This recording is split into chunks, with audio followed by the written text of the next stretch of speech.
All right, welcome back everybody to another episode of our Loans, Liens, and Listings podcast. I'm Michael Romano, Contour Mortgage. John Enriquez, Exit Family Realty. And Lee Friedman from Friedman Law Associates. John, what are we talking about today?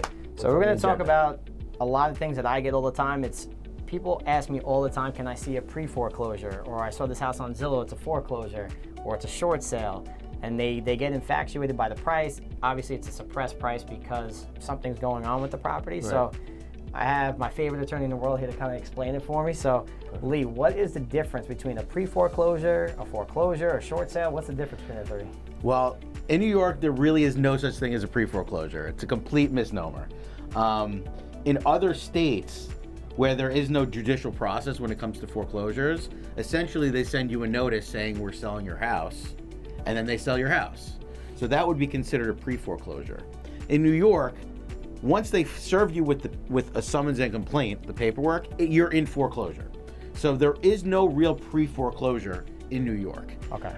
The difference between something that's in foreclosure versus something that's been foreclosed, when you're in foreclosure over the course of year, 2 years, whatever it might be, at any point, the owner of the house could either sell the house if they're in foreclosure and there's enough equity in the house in order to sell to somebody else, or they could try to do a short sale, which is to approach their lender and try to get them to accept a price that's less than they owe, that's more in line with market value. Okay. When we're talking about foreclosed properties, those are called REOs, or real estate owned. Most of those that come to the market are owned by the original lender who had foreclosed on the property, and those you're essentially buying directly from the lender. Okay. Now, let's say you're looking to purchase a property, that's a foreclosure or a short sale. Typically, if they aren't paying their mortgage, oftentimes they aren't paying a lot of things that coincide with it. Is it common that, let's say if we wanted to buy a property and there was a short sale or a foreclosure, and there was existing liens, can you explain kind of what a lien is on the property, and then kind of is the buyer on the hook to pay that lien off, or is that something that the bank will kind of absorb? Kind of how's that look, or how's that work? Sure. As far as, let's go to the bank-owned REO. If it's been through the foreclosure process, all the other liens have been wiped. The court has essentially said as a first position lien, that mortgage is a lien, you are entitled to foreclose subject to nothing. So those are free and clear. When it comes to short sales, we'd have to deal with if there's any judgments against the owners, because in New York, when someone gets a judgment, if it's a money judgment, a credit card, whatever it might be, that automatically becomes a lien on real property for 10 years. So that's something that we need to deal with. If there are any New York State tax liens, if there's any IRS liens, all of those sorts of things need to be dealt with. However, those are the same sort of things that would need to be dealt with any purchase. It's not on the buyer to pay those or negotiate those out. It's my job as the seller, or representing the seller, to negotiate those out so we could hit the purchase price while satisfying the lender. They're taking a short in the short sale, and also satisfying the rest of the liens. Okay. So is it easier to buy a foreclosure or a short sale, as far as process time, headache? Is it easier to just go the REO route, or is it easier to buy a short sale? When we talk about ease, it's easier to buy an REO. However, there are a lot of pitfalls with REOs. They are, number one, completely as is, where is. So if there's no CO for the house, if there are violations out the wazoo, all of those things you are buying it subject to. The other problem with an REO is that they have very, very tight time frames. So if you put an offer on an REO, they will say you must close within 25 days, on or before 25 days. And if they are going to allow you to stay in the deal after those 25 days, let's say your financing is not in place, they'll charge you a per diem interest. So if it's $100 a day, $150 a day, whatever it might be, they're going to charge you that. So when it comes to REOs, financing becomes an issue, and also it's a lot of buyer beware, because they tell you straight off the bat, we are not making any representations. You have to do your own due diligence, and if something is not to your liking and you don't want to close, we're keeping your down payment. Wow. And do you typically find that more investors are buying short sales than foreclosures, or first-time home buyers? What's the typical of, like, a lot of cash buyers? How's that work? It's typically investors, and the reason is most houses that are distressed are not in the best shape. Right.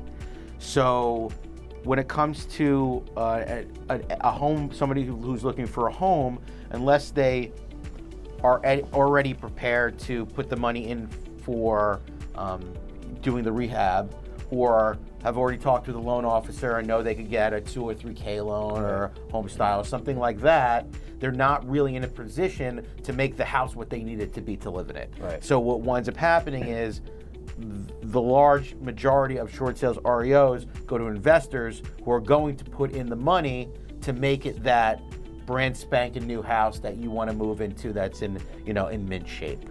So because of financial constraints, it's usually investors. So a lot of fix and flips come from short sales and foreclosures. Gotcha. Now, I wanted to touch on something that you talked about a little bit earlier, that there's no pre-foreclosure in New York.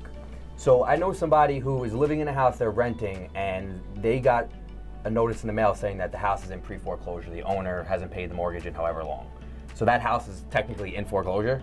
So they can get kicked out, like they get evicted at any time? Like, how does that? So the way it works is, when the bank essentially sends you notice that you're in default and you should do something.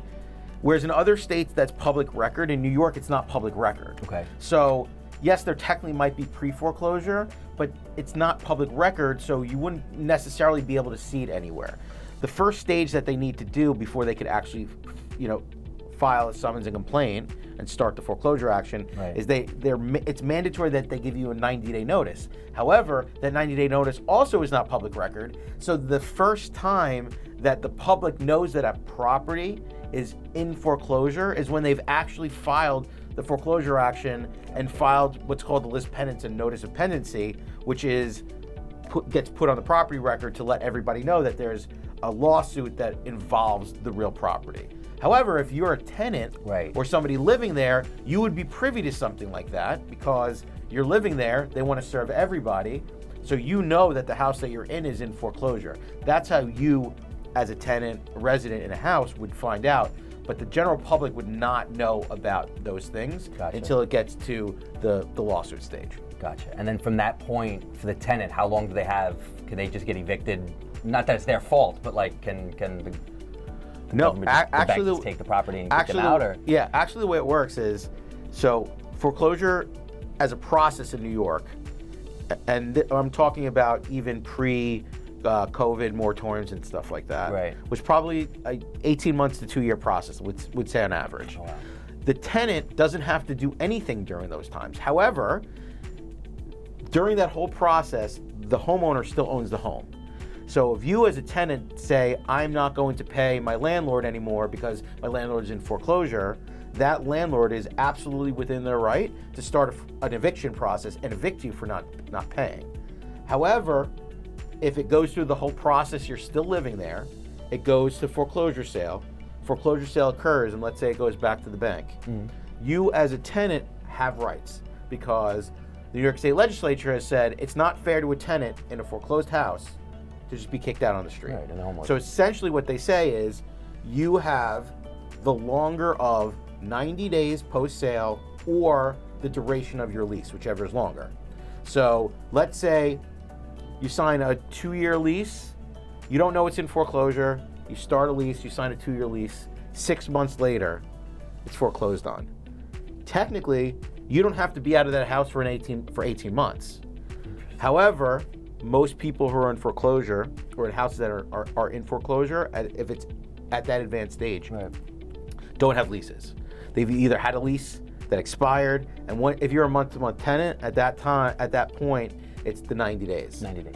However, landlord-tenant rules have swayed significantly towards tenants over the last few years. During COVID especially. So what'll happen is even after the 90 days, then they have to serve you with a 90-day notice. You have to go through the whole process. So if a foreclosure sale happens on a house that you're living in, practically, you're not going to be out of that house for, 4, 5, 6 months, giving you enough time to pivot and go someplace else. Oh, that's great to know. Great to know. Thank you.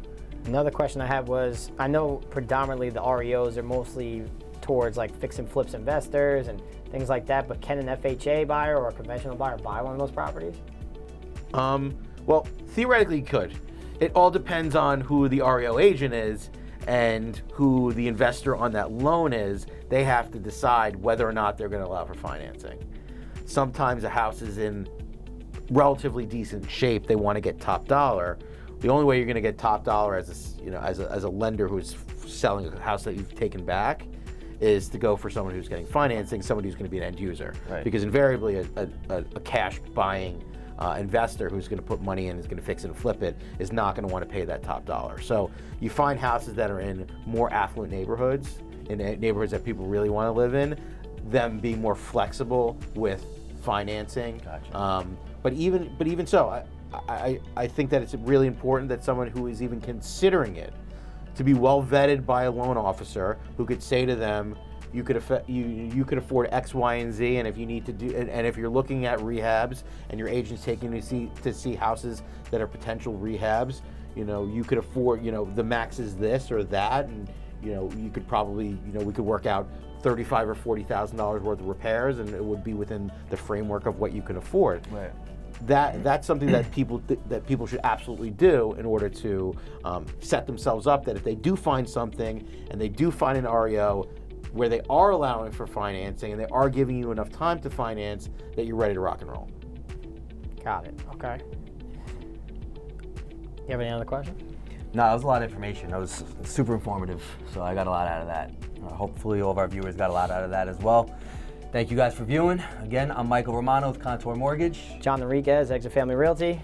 And Lee Friedman from Friedman Law Associates. Lee, thank you so much for coming. Really appreciate all your knowledge. Thanks for having me. No problem. See you soon. Take care, everybody. Stay tuned.